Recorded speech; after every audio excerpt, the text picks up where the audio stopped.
Every professional has a unique magic waiting to be discovered. At Finding the Unicorn in You helps you unlock your hidden potential. Thank you for tuning in. Now switching it over to our host. Hello, everyone, and welcome to another episode of Finding the Unicorn in You. Today, I have a very special guest who is a local community developer, has a focal point of redevelopment within the city of Chicago, focusing on redesign and investment. He utilizes his background in real estate and property management to push the envelope in renovation from the ground up, being a catalyst for moving forward. He aims to improve underserved communities through profitable change.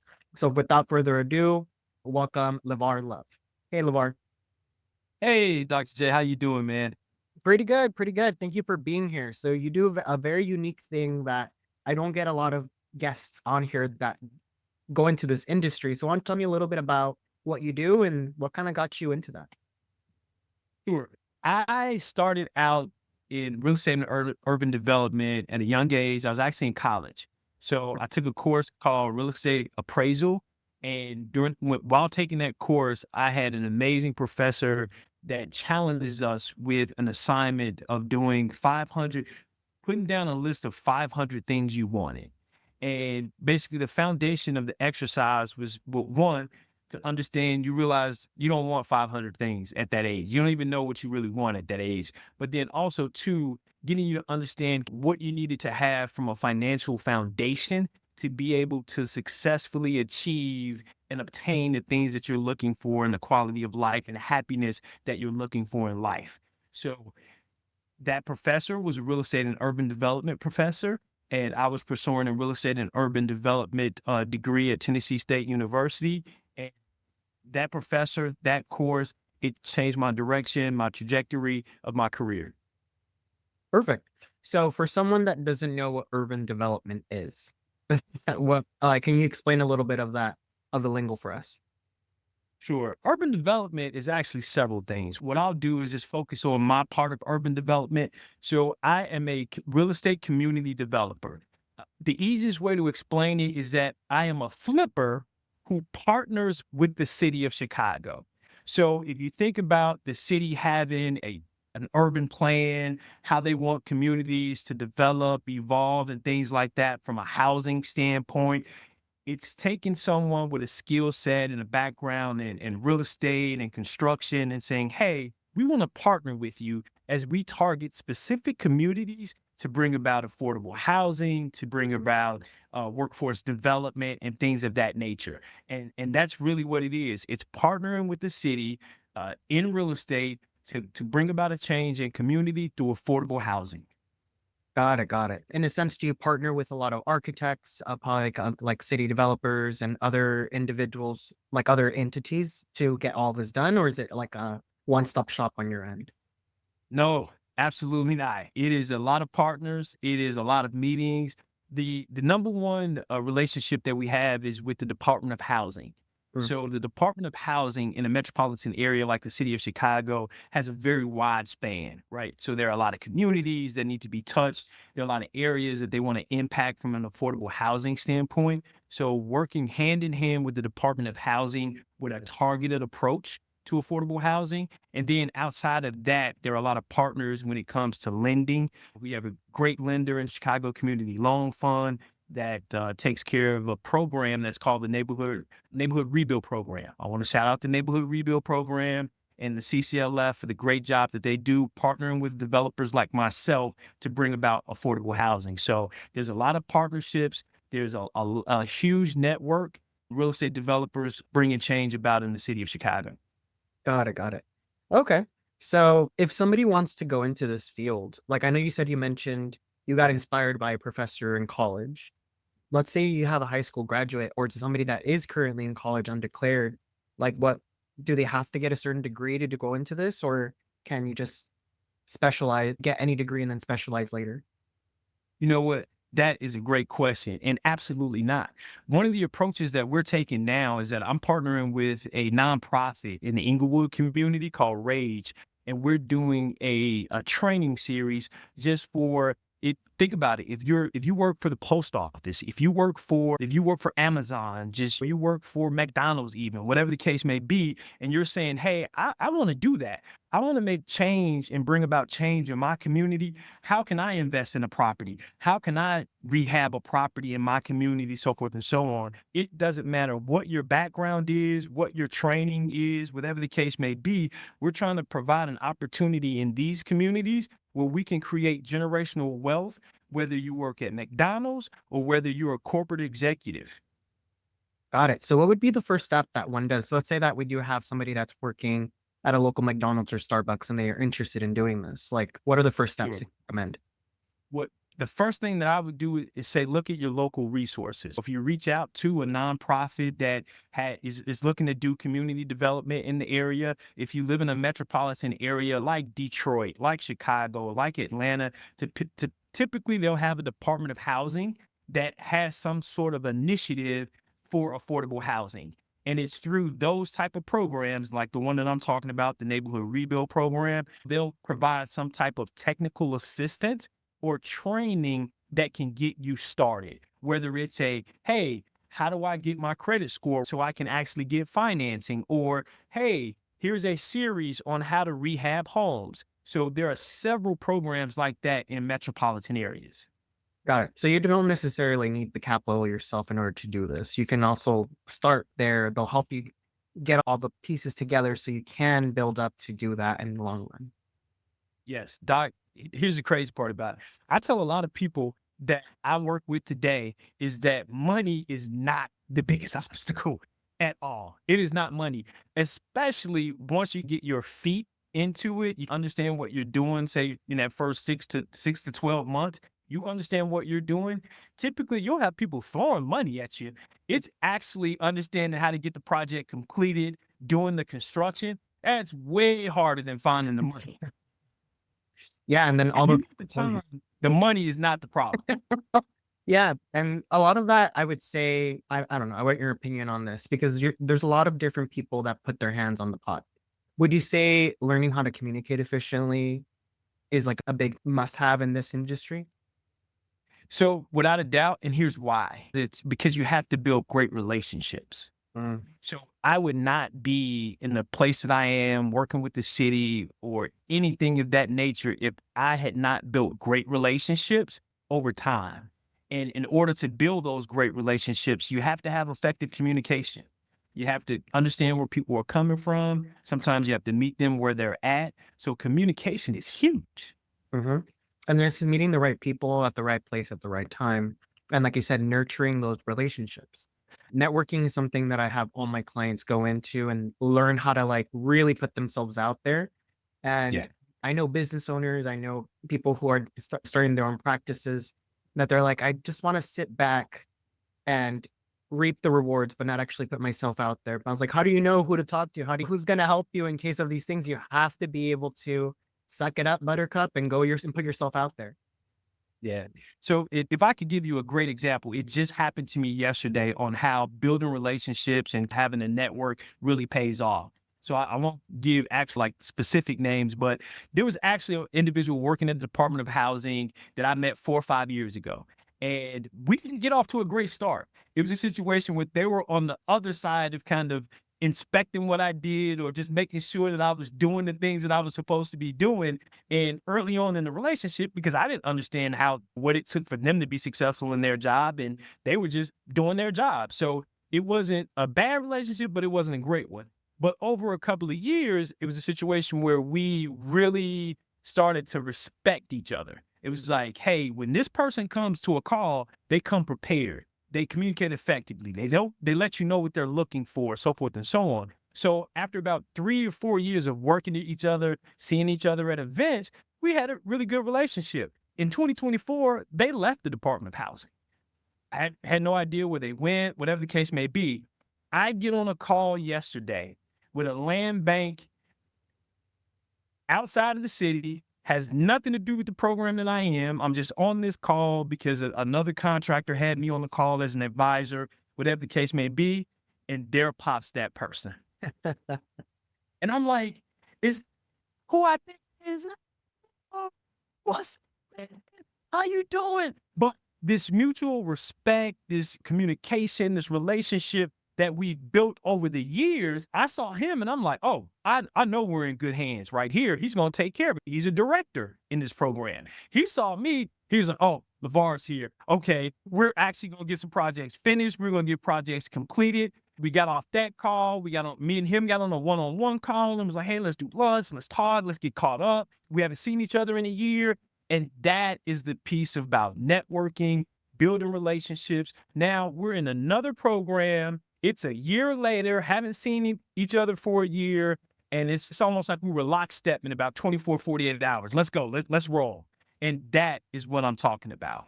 Yeah, and it really does take time, and it does take really getting to know people. And honestly, like I've had those similar situations in my career where I didn't really get along with a certain person. We were actually butting heads, but those are the people who end up like really saving me in the end. I've like years later, like I've had situations where I was working at a nonprofit as a director with certain individuals and I just did not get along with them, but I respected them. I like showed up consistently and I always had their back. And over time, they're like, you know what? You're not that bad of a person. They leave, don't know what the heck happens to them. Then later they're in a higher position that now directly affect the program that I'm doing. And I'm like, You- hey, and they're like, no, this gave the funding to this guy. This guy got it. I Yep, trust. they're down. Yep. And then you're like, wow, like you never know the relationships in the past, how they're going to affect you in the future. So never burn your Okay. bridges, always show up Yeah, professionally and be respectful because you just never know. never know. No, this is amazing. And these are skills that apply to any industry, no matter where you're at. Yeah. So with all of this, sometimes it's not all lovey-dovey. Things are not always going to go your way. Sometimes there's going to be very stressful situations that occur. So Yeah. how are some things that what do you do to keep yourself grounded so that you don't get overwhelmed with the stress and start burning out? Yeah. So I'm going to take you back to a time and a place. So it was 2021. I was working on 3 projects at one time. I had 2 kids, had a kid graduating high school, kid graduating college, and it was probably one of the most stressful times in my life. And I realized that, so I do this thing where I rate my spirit every day, right? And my spirit on average back then was probably in the low 6s to high 7s at best. And that's every day. And at the time, I was using a planning system called the Michael Hyatt Focus Planner. And that system actually has a focus life system. And in that life system, it talked about, hey, what is your current reality and what is your envisioned future? Mm, So I sat down and I did that exercise about what I wanted my envisioned future to be, and then really embraced where my current reality was. And it was at that point that I committed to improving spiritually and improving, investing in myself. So I started meditating every day for 15 minutes every morning. It started out with me saying I'm going to do it 3 times a week. And it got so good to me, I do it every day. It's just part of my rituals every morning. So I meditate, I journal, as well as I exercise mm, every day, even if the exercise is just a stretch to get the blood pumping and warmed up. But those are my morning rituals. As soon as the feet hit the ground, I'm headed. I got my meditation music on, and it really clears my head. It clears my head for the day, and then after my head is cleared, then I journal. And that's where I write down what my spirit level is and what's driving it and what impacts it. Because I realize I can control a lot of the things that impact my spirit level. It's not other people, it's me. And mhm, then finishing it up with a workout that gets the blood pumping, it gets my creative juices going, that takes me into the day. And those 3 practices I try to do it 7 days a week. Only time I don't do it is when I'm traveling. Sometimes it gets a little difficult when you're traveling, waking up in a hotel room or you got an early meeting when you're on the road. But outside of that, that has really driven my stress level down. And what I tell people all the time, because of those things, I feel like I live a dope life and I do very dope things. It's like quality of my life since from 2021 to now has improved drastically. And I'm a numbers guy, I'm a data's guy. So I actually keep track in my journal how many days a week am I above an 8. And Nice. so if you think about it, so because I'm a numbers guy, I look at that stuff and I live 70% or better above an 8 and a lot of days at 8.5 or 9 from just a spirit level. So Mhm. That's awesome. And it's like a great thing to do consistently. And it's something that you won't notice from like today and tomorrow. Like you may notice a little bit, but over time, as you do this, it will slowly, your number is going to increase. You may be like at a 5 or a 4, but doing this for a couple months to a year to a couple years, you're going to notice like, wow, I'm consistent at an 8 or a 7. This is freaking amazing. And it's hard for us to notice the change because we're living it, but people around us are yeah. like, this, that your personality, everything. And then like your body, your mind, it starts sinking into this new rhythm. Yeah, without a doubt. What I'll tell you is that since then, and it really, the impactful change really happened from 2022 to 2023. And over the last 3 years, I've lost 50 pounds. Good for And you. it has a lot to do. A lot of people, I didn't even understand this or think about it. A lot of it had to do with my stress level. My Yeah. cortisol level was so high, and my stress level was so high when I didn't have these things to ground me. So when I got these things to ground me and my stress level reduced, I got better sleep. When I got better sleep, it was easier for me to get the workouts in, and just all of these things connected. And now I live a better quality of life overall, not just at work. Yeah, and that makes a lot of sense. Your parasympathetic system is in a state of survival when you're stressed out. It doesn't know Yeah. whether you're running from fear, if you're in danger or not. So it's trying to retain fat. It's trying to retain certain things to be able to protect you in case you need that energy reserve. So when we're really stressed out, it's hard for us to lose that weight. It's hard for us to relax because this is this tense of like fight or flight. Yes. Yes. Yep. Yeah. And you feel it in your body. I don't know if you can relate to this, but like I do a lot better now with my stress levels. But before, whenever I was just going stressed and I would go on that 1 week vacation, Uh-huh. I would feel so sore after. And I was, why do I feel so sore? Like I didn't work out or anything. It's because your body finally released You're relaxed. the Yeah. tension that you had in your muscles and your body, that it's okay. Let's let go. It's if you're holding that fist for a long time and you finally let go, you're gonna feel some pain. Without a doubt. And it's funny that you say that because part of one of the things that my wife and I do is that we become like quarterly retreats. It's just 2 or 3 days at the end of each quarter just to get away and do exactly what you talk about. It's, hey, we plan out the next quarter, we have a nice dinner, get a massage, and it's all of those things to relax. So before we go on this next quarter of stress after stress. So no, spot on. And I love that. That's a set schedule that you set with your partner, and you're like, we're gonna support each other. We're gonna do this consistently, keep each other accountable. And that, what a better way every 3 months, just do like a small reset. Yeah. Yep. We put it on the calendar, and it's unless an emergency comes up, we're doing it. Hey, one of the things we do is we go ahead and like the rental, we just go ahead and pay for it. So when you Yes, it has to happen.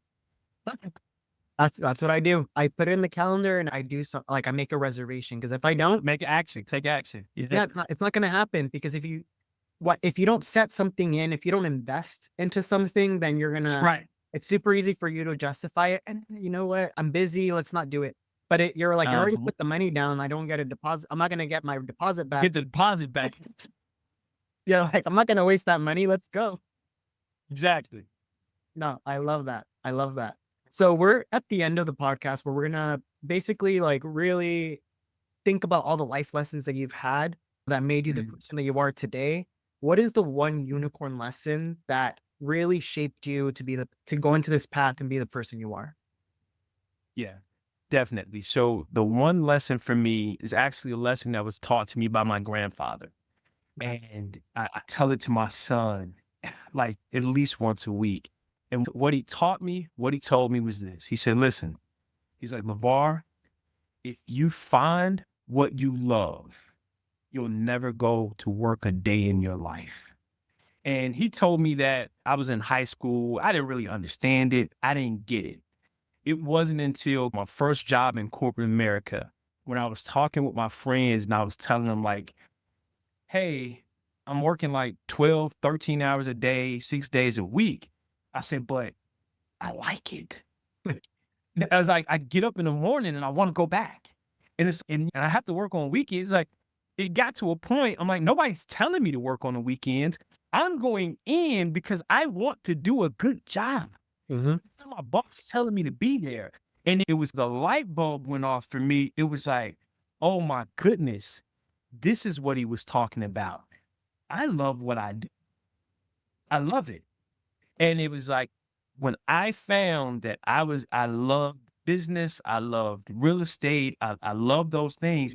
I'll be sitting at home, it's 8 o'clock at night, and I got my laptop. I'm looking at comps. I'm just looking, but this is just like me watching a TV show because I want to see what's sold and I want to know what the market is saying and all of that. So that one lesson that changed me and that resonates with me, and I'm trying to teach my son today and everybody that I coach and mentor is find what you love and you'll never go to work a day in your life.